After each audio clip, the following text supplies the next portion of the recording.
The climate is changing, and you? With the increase in rainfall, flooding is a major problem for many low-lying communities, especially during the hurricane season. This has been a perennial problem for the village of Anse-la-Raye. OECS has been working with the community of Anse-la-Raye to adapt to climate change by maintaining and cleaning the mangrove area. Now, when the flood water comes, it is not diverted into the community, but flows straight into the sea.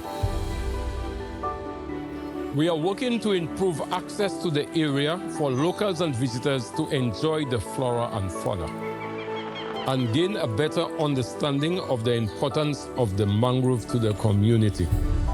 Let's contribute to restore the mangrove and protect the coastline. You too, take action.